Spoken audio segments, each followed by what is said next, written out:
ആറ്റിങ്ങനാണോ വീട്? അതെ, ഭാസ്കരേട്ടൻ മോളെ പോലെ തന്നെയുണ്ട്. I told you we were in Bangalore, so close.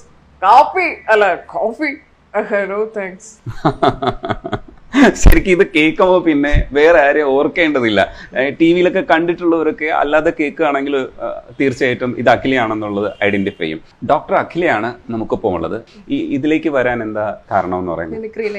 Mimicry ഞാൻ 6th സ്റ്റാൻഡേർഡിലാണ് ആദ്യമായിട്ട് ഒരു സ്റ്റേജിൽ മിമിക്രി പെർഫോം ചെയ്യുന്നത്. അപ്പോൾ 6th സ്റ്റാൻഡേർഡിലൊക്കെ ഞാൻ ഈ ഹൗസ് ലീഡർ ആ ഒരു ഇതിലൊക്കെ ആയിരുന്നു. അപ്പൊ ആ സമയത്ത് നമുക്ക് പോയിന്റ് ഉണ്ടല്ലോ, ഓരോരോ ഐറ്റമിന് നമുക്ക് പോയിന്റ്സ് കിട്ടുമ്പോൾ ഹൗസിന് അത് നല്ലതല്ലേ. അപ്പൊ അതിനുവേണ്ടി ആരും ചേരാത്ത ഐറ്റം ഒക്കെ നോക്കി ഞാൻ അങ്ങനെ ചേരുമായിരുന്നു. അപ്പൊ അങ്ങനെ മിമിക്രി എന്ന് പറയുന്ന ആരും അങ്ങനെ സെലക്ട് ചെയ്യാത്ത ഒരു നൈറ്റ് വരുന്നത്. അങ്ങനെ ഞാൻ മിമിക്രിയിൽ ചുമ്മാ ജസ്റ്റ് ക്ലാസ്സിലൊക്കെ ടീച്ചേഴ്സിനെയൊക്കെ ഇങ്ങനെ ചുമ്മാ ഇമിറ്റേറ്റ് ചെയ്യായിരുന്നു. അപ്പൊ അതിന്റെ ഒരു ഇതില് ഈ സിംഗേഴ്സിനെയൊക്കെ അപ്പം ചെറുതായിട്ട് ചെയ്യുമായിരുന്നു. ജാനകി അമ്മയുടെ ഒക്കെ